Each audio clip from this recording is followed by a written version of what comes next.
Hi all, ಎಲ್ರಿಗೂ ನಮಸ್ಕಾರ. ನನ್ನ ಹೆಸರು ಅಪೂರ್ವ ಅಂತ. ನಾನು ಹೋದ ವರ್ಷ 2024ರಲ್ಲಿ VEO ಎಕ್ಸಾಮ್ನ ಅಟೆಂಡ್ ಮಾಡಿದ್ದೆ.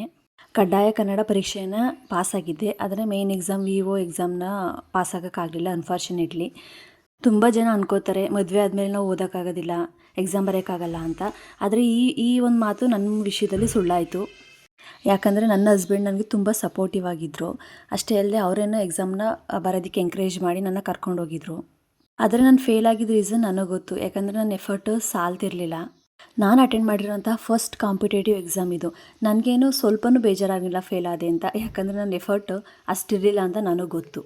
ನಾವು ತುಂಬ ಎಫರ್ಟ್ ಹಾಕಿದ್ದು ನಾವು ಪಾಸಾಗಲಿಲ್ಲ ಅಂದರೆ ನಿಜವಾಗ್ಲೂ ಬೇಜಾರಾಗುತ್ತೆ.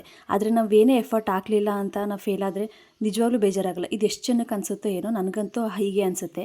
ಯಾರು ಡಿಸರ್ವ್ ಇದ್ದಾರೋ, ಯಾರು ಎಫರ್ಟ್ ಹಾಕಿದಾರೋ ಅವ್ರಿಗೆ ಕೆಲಸ ಸಿಗಲಿ ಅನ್ನೋದು ನನ್ನ ಉದ್ದೇಶ. ಈ ಪ್ರಶ್ನೆ ಪತ್ರಿಕೆನೂ ಅಷ್ಟೇ ನಿಮ್ಗೆ ಯೂಸ್ ಆಗುತ್ತೆ ಅಂತ ಹಾಕಿದ್ದೀನಿ. Thank you all.